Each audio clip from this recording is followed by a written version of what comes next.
अध्याय चौथा प्रारंभ. ओम श्री गणेशाय नमः. हे सर्वसाक्षी सर्वेश्वरा, नीलकंठा गंगाधरा, महाकाल त्र्यंबकेश्वरा, श्री ओंकारा पावमसी. तू आणि रुक्मिणीश एक तत्व आहाखास, तोयवारी म्हटल्यास काय जली भेद होतो. तैसे तुमची आहे स्थिती, तंतोतंत जगतपती. जैसी ज्याची मानेल मती, तैसा तो तुझ बाहत. अनन्य भावे वाहता, तू पावसी आपुल्या भक्ता. माता न धरे निष्ठुरता, आपल्या वत्साविषयी कधी. मी तुझे अजाणले करू, नको माया पातळ करू. तू साक्षात कल्पतरू, इच्छा पूर्ण करी हरा. पंकजलालाचे घरात, असता स्वामी समर्थ. प्रकार एक अघटित, आला ऐसा घडोनी. वैशाख शुद्ध पक्षासी, अक्षय तृतीयेच्या दिवशी. पितरार्थ उदक कुंभासी, देती श्राद्ध करून या. अक्षय तृतीयेचे चा दिवस, वऱ्हाडातील लोकास. विशेष वाटे प्रत्येकास, मोठा सण मानिती हा. त्या दिवशी काय झाले, ते पाहिजे श्रवण केले. महाराज पोरात बैसले, कौतुक लीला कराव्या. बालका म्हणती गजानन, चिलीम द्यावी भरून. तंबाखूची मज कारण, विस्तव वरी ठेवून या. सकाळपासून ऐसाच बसलो, चिलीम मुळी नाही प्यालो. त्यामुळे हैराण झालो, भरा चिलीम मुलांनो. ऐसी आज्ञा ऐकता भली, पोरे अवघी आनंदली. चिलीम भरू लागली, तंबाखू आत घालून या. विस्तवाचा तपास केला, तो न सदनी मिळाला. काची चूल पेटण्याला अवकाश होता विविध हो. पोरे चित्ती विचार करली, आपापसात निश्चिमी. कशी करावी याचे युक्ती, विस्तव पाहिजे चिलमीला. मुले पाहून चिंतातुर, बंकट करी मधुरोत्तर. अरे जानकी राम सोनार, आहे बेटाळी आपल्या. त्याच्याकडे तुम्ही जावे, विस्तवासी मागून घ्यावे. दुकान ते चालण्याबरोबर, विस्तव लागतो आधी त्या. आधी पेटते बागेसरी, त्याच्या पुढे दुकानदारी. ही सोनाराची रीत खरी, आहे ठावकी तुम्हाला. पोरांनी ते ऐकले, जानकीरामाकडे आले. विस्तव मागू लागले, समर्थांच्या चिलमीस. जानकीराव रागावला, लेकरांशी बोलता झाला. अक्षय तृतीयेच्या सणाला, न देन कोणा विस्तव मी. पोरे म्हणाली त्यावर, जोडोने आपले दोन्ही कर. नको करू हा अविचार. विस्तव पाहिजे समर्थाला. महाराज श्री गजानन, देवाचेही देव जाण. त्यांच्या चलमी कारण, विस्तव हा जात असे. साधू प्रति काही देता, तेथे अशुभाची नसे वार्ता. थोडीच व्यवहारिक कथा, सांगत आम्हा बसू नको. आम्ही आलो मुले लहान, तू मोठा आमच्याहून. ऐसे साच असून, हे न कैसे कळे तुला. विस्तव तू देशील जरी, भाग्य येईल तुझ्या घरी. चिलीम पिऊन तृप्त जरी झाले गजानन महाराज. ते सोनारे न ऐकले, अध्या भाषण केले. ज्याचे जवळ मरण आले, त्याचे पाय फुलाकडे. सोनार म्हणे बालकासी, गजानन कशाचा पुण्यराशी. त्या चिलीम बहादरासी, साधू म्हणून सांगू नका. गांजा तंबाखू पीत बसतो, नग्न गावात हिंडतो. वेड्यापणी चाळे करतो, पितो पाणी गटाराचे. जात गोत नाही त्याला, ऐसा वेड्या पिशाला. मी साधू मानण्याला, नाही मुळी तयार. व्यंकटलाल खुळावला, नादी त्याचा लागला. नाही देत विस्तवाला, मी त्याचे चिलमीसी. तो आहे ना साक्षात्कारी, मग विस्तव कशाला पाहिजे तरी. आपल्या कर्तृत्वे तागा न करी, विस्तवाते निर्वाण. साधू नाथ जालंधर, तीत होते चिलीम फार. पणे विस्तवासाठी घर घर, नाही गले कदा ते. जा जा उभे न रहा येथ, विस्तव ना मिळे तुम्हा प्रत. नाही मला किंमत, त्या तुमच्या पिशाचाची. पोरे विमुख परत आली, महाराजांची निवेदली. हकीकत जी का झाली, सोनाराचे दुकानात. तै ऐकता हास्यवदन, करीते झाले दयाधन. नाही आपणा प्रयोजन, मुळीच त्या उत्सवाचे. ऐसे म्हणून मी भीते झाले, चिलम आपल्या हाती भले. व्यंकटलालाशी बोलले, काळी एक वरती धरी. व्यंकट म्हणे गुरुदाया, थोडे थांबा परम सदया. विस्तव देतो करून या, काळी घासून हाताने. काळी घासल्या वाचुनी, कदा न प्रगटे तुम्ही. म्हणून केली विनवणी, ती मनास आणा समर्था. महाराज बोले त्यावर, उगी न करी चरचर. नुसती काळी धरणेवर, तिला मुळीच घासू नको. व्यंकटलाले तैसे केले, नुसत्या एका काळीच धरिले. चिलमीच्या भरती भले, समर्थ आज्ञा म्हणून. तो काय झाला प्रकार, ऐका तुम्ही श्रोते चतुर. प्रगट झाला वैश्वानर, काळी नुसती धरतावरी. काळी प्रति विस्तवाचा, अंशही नव्हता साचा, हा प्रभाव शक्तीचा महाराजांच्या लोकोत्तर. काळी तैसीच राहिली, चिरीन तीही पेटली, कशाचीही नाही उरली, जरूर खऱ्या साधूला याचे नाव साधुत्व. उगीच नव्हते थोतांड मत, सोनाराचे घरात काय झाले ते ऐका. या अक्षय तृतीयेला मान विशेष चिंचवण्याला, जेवी वर्ष प्रतिपदेला महत्व निंबू फुलांचे. असो भोजना बैसली पंगत, चिंचवणे वाढले द्रोणात.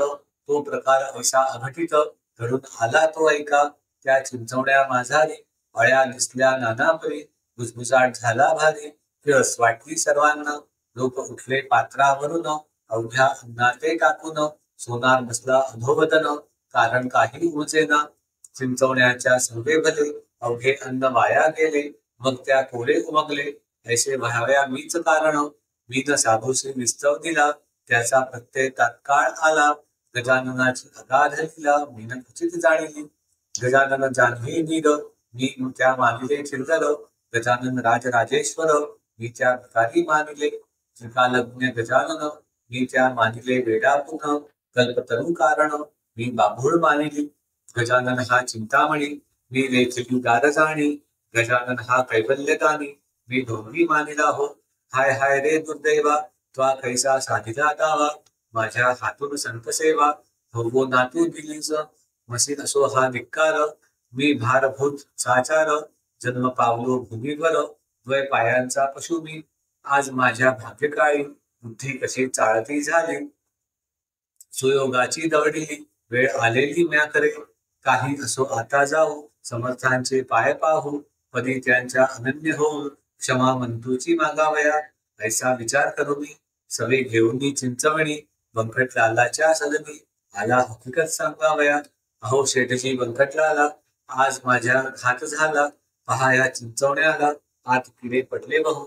माणसे उठली उपोषित, तेने झाला श्राद्ध घात.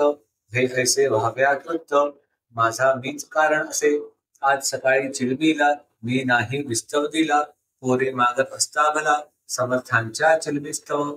त्याचेच हे आहे फळ, चिंचवणी नाचले सकळ. ते ऐकून बंकटलाल, बोलू लागला येणे किती. तुम्ही न चिंचोके पाहिले, ते असतील किडलेले. म्हणून ते नाचते झाले, तुमचे चिंचवणी वाटे मला. सोनार म्हणे ऐसी शंका, शेठजी तुम्ही घेऊ नका. नवी चिंच होती देखा, मग चिंचोके खिडके कसे. जी जी चिंच फोडली, तीच तर्फले अजून पडली. चिंचोक्यांची रास झाली, मर्जी असल्या पहा चला. इथं आता इतकीच विनंती, आहाय शेठजी तुम्हा प्रती. मला नेऊन पायावरती, शीघ्र समर्थांच्या क्षमा मंतूची मागे न. अनन्य भावे करून, साधू दयेचे परिपूर्ण.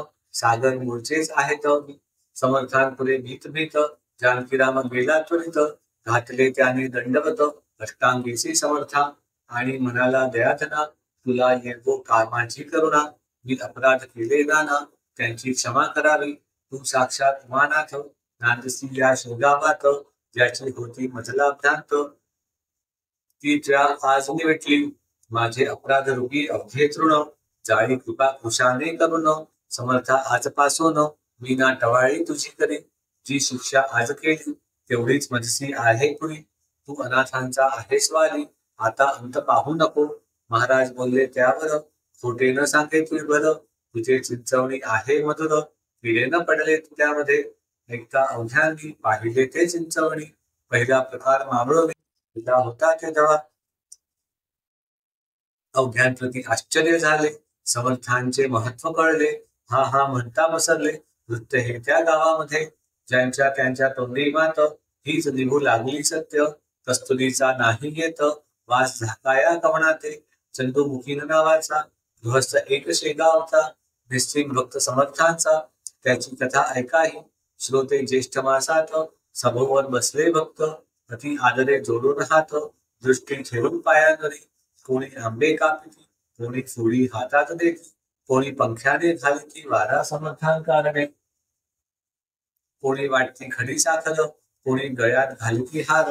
कोणी चंदन थंडगार, लाविती अंगी साधूंच्या. तै महाराज म्हणे चंदूला, हे आंबे नकोत मला. दोन कानोले उतरण दिला, आहे तुझ्या ते आणजा. चंदू बोले कर जोडून, आता कान्होरे कोठोन इच्छा असल्या तरुण ताजे आणतो गुरुराया तै महाराज बदले वाचे नाही कारण ताज्याचे पाहिजे तुझ्या उतरंडीचे कानवले मज खाव्या जा वेळ करू नको मी सवबी सांगू नको गुरुपाशी बोलू नको खोटे वेड्या व्यक्तींची तर त्या मुखीन चंदू प्रती लोक अवघे बोलती जाये पाहून चित्रगती खोटी न होय संतवाणी चंदू घराप्रती गेला कांतेस पुसू लागला दोन कान्हवले उतरंडीला आहेत काय रंभरू तै बोले अंगना होऊन गेला 1 महिना आता कान्हवले आपल्या सदना मिळतील कशाचे अक्षय तृतीया दिवशी भले कान्हवलेंनी पतिराया केले न आता राहिले संपून गेले त्याच वेळी मर्जी असल्या नवे करीते समर्थांस्तव तरुण देते पहा मी ठेविते कढई नाथा चुलीवर तुम्ही थांबा क्षणभर सामान अवघे तयार नको पाहण्या बाजार कानवल्याच्या साहित्यासी चंदू बोले त्यावरी ताजे नकोच सुंदरी जे तो उतरंडी माझारी दोन ठेविले तेच दे समर्थांनी ऐसेच कथिले तेच मी तुझं निवेदिले आठवण करून चांगले पहा काही डोळा ऐसे ऐकता पतिवचन कांता गेली घोटाळून करू लागली शोधन कान्होल्याचे चित्तांतरी कान्होल्याचा शोध करिता आठवण झाली तत्वता उघड म्हणे थांबा नाथा सत्यगिरा समर्थांची दोन कान्हवले होते उरले ते मी उतरंडीस ठेवले त्याचे स्मरण नाही उरले सगळ्या महिन्यात मजलाली त्यास महिना होऊन गेला असेल बुरसा घरी आला ते खाण्याच्या उपयोगाला राहिले नसतील अनुमात्र ऐसे बोलून तत्काळ उठली उतरंड सर्व धांदोळली कान्हवले ते ठेवले कळशी होती खापराची आत जो प्यायले न्याहाळून तो दृष्टी पडली तुझ्या दोन कान्हवले जे सुकोन गेले होते थोडके बुरसा मुळीच नाही आला श्रोते या कान्हवल्याला गट्टा संतवाणीला नाही लागला कधी जगी कान्हवल्या ते पाहून उभयतांचे हर्षले मन धन्य साधू गजानन महासमर्थ सिद्धयोगी चंदू कान्हवले घेऊन आला समर्थांची अर्पिता झाला लोक करीती आश्चर्याला त्याच्या कृतीते पाहून लोक म्हणती गजानन खचित असते तुला विकालज्ञ भूत भविष्य वर्तमान यासी अवघे कळतसे चंदूच्या त्या कान्हवल्यासी सेविके झाले पुण्यराशी राम शबरीच्या पोरांची जेली झाला बक्षिता शेगावच्या दक्षिणेशी चिंचोली गाव पर्येसी तेथील एक रहिवासी माधव नामे विप्र होता वय ज्याचे 60 अवयव क्षीणफार तरुणपणी संसार होत हेच होते ब्रह्मज्याचे प्रारब्धाच्या पुढारी कोण जातो भूमीवरी ब्रह्मदेवे जिका घरी वेळी अक्षरे तेच होय माधवासी न कोणी उरले कांता पुत्र मरून गेले म्हणून विरक्त झाले मन त्याचे संसारी जी का होती चीजवस्त ती अवधी केली फस्त म्हणे आता माझी गत होईल कैशी देवदेवा म्या हमाधुनीचा संसार केला तो आता अवघा निवाला आठविले कधी नाही तुला एक क्षणही दीनबंधू आता माझा वाली कोण दीनदयाळा तुझ वाचून माझे हे अरण्य रुदन तुझ्या देवा कोण ऐकेल ऐसे अनुताप धरून पोटी शेगावी आला शेवटी गजाननांच्या द्वारवंटी हट्ट धरून बैसला आरंभिले उपोषण अन्न पाण्याते त्यागुण वदनी वदे नारायण खंडन पडे त्याला ऐशापदी एक केला दिवसभरी नाही उठला तरी महाराज बदले त्याला हे करणे उचित नसे हेच हरीचे नामस्मरण कान केले मागे जाण प्राण देहाते सोडून जाता वैद्य बोलाविसी तरुणपणी ब्रह्मचारी म्हातारपणी करसिनारी अरे वेळ गेल्यावरी नाही उपयोग साधनाचा जे करणे ते वेळेवर करावे की साचार घर एकदा पेटल्यावर खूप खंडणी निरर्थक ज्या कन्या पुत्रासाठी तू केलीस आटाआटी ते अवघे गेले शेवटी टाकून या तुझ लागे अशाश्वताचे पोषण केले शाश्वता विसरून त्या कर्माची तुझ लागून फळ भोगणे भाग असे ती फळे भोगल्या विना सुटका तुझी होईना देहा टाकून हट्टीपणा विवेक काही करी म्हणे ते न माधवे ऐकिले हट्टाशी न सोडिले यत्न लोकांचे वाया गेले त्याशी भोजन घालण्याचे शेगावचा कुलकर्णी करू लागला विनवणी भोजनास चला सदने अन्नाविण राहू नका तेही म्हणले माधवाला, नाही पटले तसाच बसला समर्थांच्या सान्निध्याला. नाम घेत हरीचे रात्र झाली 2 प्रहर, तमे 11 निले अंबर. ऋषीचा तो शब्द किर्र होऊ लागला वरच्यावरी. आसपास कोणी नाही ऐसे पाहून केले काही, कौतुक ते डवलाही स्वामी गजाननांनी. रूप धरिले भयंकर दुसरा यमाची भास्कर. पसरून माधवावर धावून आलाय भक्षावया. तेने माधव पळाला घेऊन आपला जीव भला. धडकी धडकी भरली चित्ताला, छाती उडे धडधड. बुडबुडा आला तोंडासी, शब्द फुटेना वाचेसी. ऐसा पाहून स्थितीसी समर्थे धरिले सौम्य रूप. आणि बोलले गरजून, हेच का तुझे धीटपणा. तू काळाचे भक्ष्य जाण, असाच खाईल काळ तुला. त्याची चुणूक दाखविली, पुढची स्थिती जाणविली. ते पळाया नाही उरली, यम लोकात जागा तुला. माधव ऐसा ऐकता झाला विनय बोलता. यम लोकाची नको वार्ता, तेवढी माझी टाळा हो. नको नको हे जीवित, या धाडून वैकुंठात. हीच विनंती आपणाप्रत, महाराज माझी शेवटची. यमलोकी जे दिसणार होते, ते तुम्ही दाविले येथे. आता या लेकराते यमलोकी धाडू नका, माझ्या पातकांच्या राशी. आहेत जरी बहुवशी, परी त्या जाळणे तुम्हासी. नाही मुळी अशक्य, काही सुकृत पदरी होते. म्हणून पाहिले तुम्हा ते, संत भेटी ज्याला होते. यमलोक ना तयासी, ऐसे ऐकता भाषण. समर्थ केले हास्यवदन, महापतिता पावन. साधूच एक करीती ती, श्रीमन्नारायण नारायण. ऐसे माधवा करी भजन, जवळ आले तुझे मरण. आता गाफील राहू नको, किंवा अजून वाचण्याची आस आहे तुला साची. ती असल्यास आयुष्याची वाढ तुझ्या करतो मी. माधवा म्हणे गुरुराया, नको मला आयुष्य सदया. चौकटी ही प्रपंच माया, त्यात पुन्हा बोलू नको. तथाच तू ऐसे महाराज बदले, तू जे मागसी ते दिले. आता तुला नाही उरले, जन्मास येणे भूमीवर. ऐशा रीती दोघांचा संवाद गुप्त स्वरूपाचा. झाला त्या वर्णयासा वाचा, नाही माझी समर्थ. इहलोकीचे ध्येयबान, माधवाचे निमाले जाण. कित्येक बोलू लागले जन, उपवासे फिरले मस्तक. म्हणून वेडे चार तरी, जनकल्पना नाना परी. उठत्या झाल्या त्या अवसरी, त्या किती म्हणून वर्णाव्या. असो माधवाचे देहावसान, समर्थांसन्निध झाले जाण. चुकले त्याचे जन्म मरण, गजाननाच्या कृपेने. असो एका समयी भले, समर्थांची इच्छा झाली. ती त्यांनी निवेदिली आपल्या शिष्यवर्गात. वैदिक ब्राह्मण बोलवा, मंत्र जागर इथे करवा. वेद श्रवणे देवदेवा, आनंद होतो अतिशय. पन्हे बेडे बर्फी खावा, भिजल्या डाळीस मीठ लावा. 1-1 रुपया तो द्यावा, धनपाठी ब्राह्मणाते. ऐसे भाषण ऐकले, शिष्य विनकू लागले. ऐसे वेदिक नाही उरले, या आपल्या शेगावी. सांगाल तो करून खर्च, तरी अडचण आहे हीच. ब्राह्मण मिळवण्याची साच, आम्हा आमचा उपाय याते नसे. महाराज म्हणाले त्यावरी, करा उद्या तयारी. ब्राह्मण धावेल श्रीहरी, तुमच्या वसंत पूजेला. मग काय विचारता, अवघे हसले तत्वता.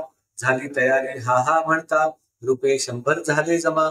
सामान सर्व आणले, चंदनाचे उठणे केले.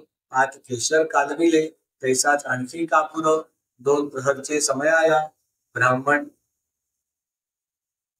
आले शेगावाला. जे प्रदक्रम जटेला, जाणत होते निबुध हो. थाटात वसंत पूजा झाली, ब्राह्मण मंडळी आनंदली. दक्षिणा घेऊन गेली अन्य ग्रामाकारणे. संतांच्या जे मनी येत, ते पूर्वी रवानाथ. कमी न पडे यत्किंचित, ऐसा प्रभाव संतांचा. व्यंकटलाल प्रतिवर्षी, व्रत हे चालवी अतिहर्षी.